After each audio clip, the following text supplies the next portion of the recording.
Twin Cities News Talk, AM 1130, Davis and Emmer this morning. We're going to be joined by Congressman Michele Bachmann on the breaking news and really probably the lead story developing, today, yeah, regarding the kickoff. This is Tyson.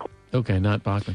The Mirandizing of Yokar, or however you say it. Zokar is how I say it. Okay. I don't know how you're supposed to say it, but it's Zokar. The surviving terrorist. Sarev, the surviving terrorist, who, interestingly enough, supposedly the story today is that once he was Mirandized, he shut up. And there's a whole question about whether or not he should have been Mirandized. No, he should not have. You know, and the rules, well, I guess what I'm saying is it's what are the rules for Mirandizing? My understanding is a while back, you know, I grew up in the era where at first, when I was a kid, you weren't Mirandized. And then they started Mirandizing everybody. And the reason I know is because all the cop shows I watched, when I first started watching cop shows, they didn't have that. Well, Adam 12, no, they did. It sort of came in like a third season of Adam 12. They started Mirandizing people, and so then because that's when the decision came down. And then recently, I understand they have rules about you don't have to Mirandize people under certain conditions. Well, but enemy combatant. Aside from all this, the other story that came out this morning is that the CIA told Department of Homeland Security you should put this guy on the list and you should watch him, and they were like, yeah, whatever. So here is Congressman Michele Bachmann, who is on the Intelligence Committee. Intelligence Committee. Good morning, Congressman. Did I call her Senator? I'm sorry. Good morning, you guys. You're on a very interesting conversation this morning, and I wanted a chance to be able to weigh in. Well, glad you are, and good morning. Michele, tell us, Bob just brought up there are times when you Mirandize and there are times you aren't. So before we get to what is developed with this young man, what can you tell us about that? Well, he was he is the terrorist. He's an admitted terrorist, and he was picked up on Friday night. The Obama administration filed a charge against him over the weekend. That sets into motion Rule 5 under the Federal Rules of Civil Procedure. We just learned yesterday in Intelligence Committee, and now it's out in the public press, so I can talk about it. But we just learned for the first time that after 16 hours of interrogation by the FBI, a United States magistrate walked into the hospital room and read the Miranda rights to the we call him terrorist number 2. Yeah, right. With the United States public defender and with the U.S. attorney and with the court reporter in tow. Now, why? The thing is, they followed the law of federal civil procedure. Here's what the problem is. This incident happened, and he was intercepted on Friday night. A massive amount of information is just coming to the fore. We know, for instance, that the Al Qaeda magazine Inspire is what they used to make their bombs, their pressure cooker bombs. We also have reports that the oldest brother, terrorist number 1, was over in Dagestan. There's 6 sightings of him in the main mosque in the capital city with elements of the Al Qaeda affiliate, which is called the Caucasus Emiratis. So there are very strong questions of links with foreign terrorist organizations, let alone domestic terrorist organizations. Well, they're not going to get more information from the kid. He's not going to give any. Well, and right away, I wonder, is it? We have sufficient information to designate him an enemy combatant. Oh, now, I see what you mean. So you're saying, hang on a second. So you're saying, I'm thinking while you're talking, the government might have said, well, if we're going to try him, we got to Mirandize him because we could lose the case because of that. And you're saying he should have been designated as an enemy combatant. He should have been designated as an enemy combatant because we need to do the interrogation work to find out what the links are because there's sufficient probable cause at this point. Once he recovers, we have to waterboard him. We can't do that anymore. Can I ask you a sensitive question about this? Let me mention one more thing.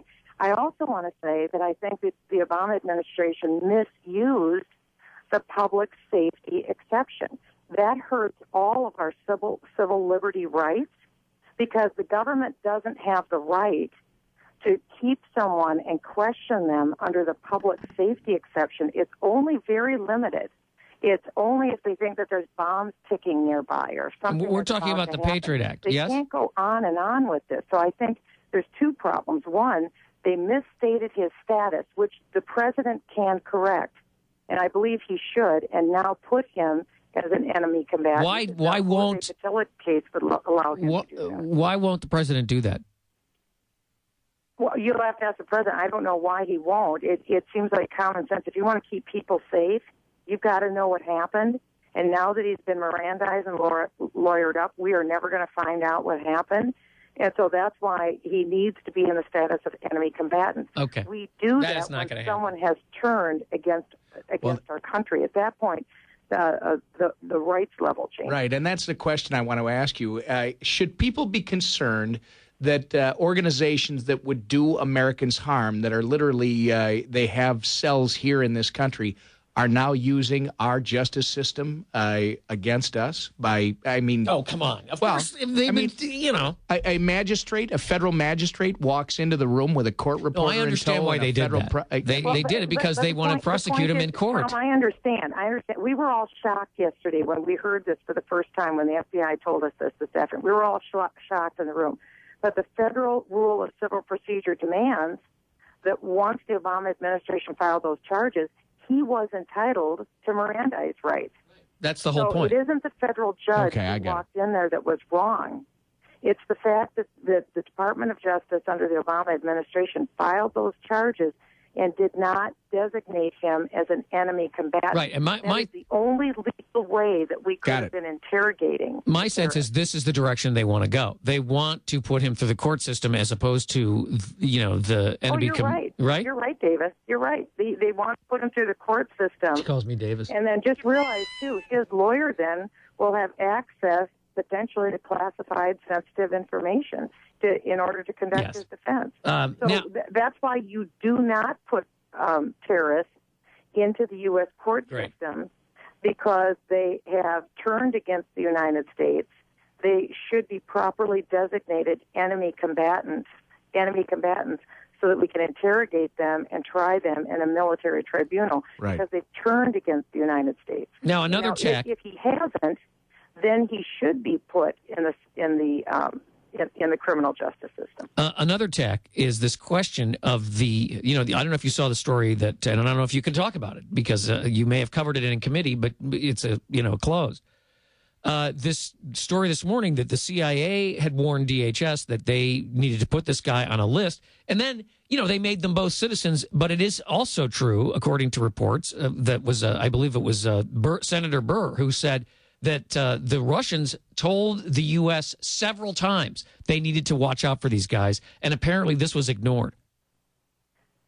The Russians did warn us to watch this guy, and there appears to have been a breakdown in the system, a problem with misspelling. There appears is that what they're saying? We were given warnings. The problem is, it appears that there are areas where the FBI chose not to look. For instance, he was involved with the Islamic Society of Boston. They're on the board of trustees. There sits individuals who are currently doing time in federal prison for terrorist financing charges.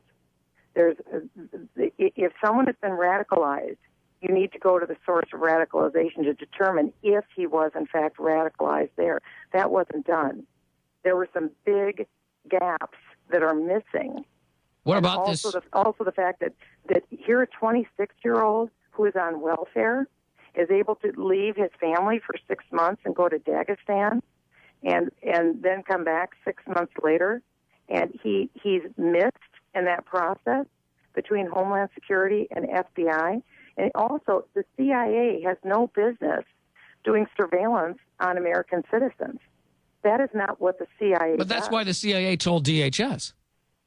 Well, the CIA deals with external. They don't deal with internal. It's Homeland Security and FBI. No, but I'm saying that not CIA. No, but if he's in a CIA list, that would be problematic. No, but from a civil libertarian point of view. Right. The story is saying that the CIA gathered the information somewhere else and passed it on because they aren't a domestic. You see what I'm saying? That it was passed to DHS or the FBI. That CIA said, watch this guy. We're out of it. Well, there was another report that he was in a CIA database. That gives me pause, if that is true. And again, the amount of information that is coming right now, it is a flood of data. Right. That's why it is. I think we're all extremely upset by the fact that the terrorist is now removed. He's stopped now from being interrogated, and that's as of Monday. Realize the 16 hours that the FBI had with him, that was immediately after he'd been shot, during the point of surgery. He wasn't able to speak, and a mountain of data has come out since then with potential links for external terrorist organizations. That's why the president should designate him an enemy combatant for the safety of all Americans. One last question. We're almost out of time. What about this story that he was the White House's story is they acted alone, and the family says he was brainwashed by somebody. Can you talk about that? Well, the family hopefully will be cooperative. They did talk back in 2011 when the FBI was first looking into this. But again, my belief is that's why he should be designated an enemy combatant, because we have to get all of the information that we possibly can to know what's going on. Because we can't forget, this wasn't just an isolated incident. Also, 2 terrorists were picked up with an Iranian Al-Qaeda connection, who were going to put a bomb on a train that was going to that was intended to explode over Niagara Falls. And Michelle, this is is the conversation we would have today, because every person on that train would have perished. And this thing is developing. We're going to have more, which we're it's out of good. time. It's good to have you. We will be in contact as it develops, and we really appreciate your time on short notice this morning. Yeah, absolutely. Thanks again, guys. You bet. Bye-bye. Congressman Michele Bachmann. We'll talk to you later. Davis and Emmer this morning, Twin Cities News.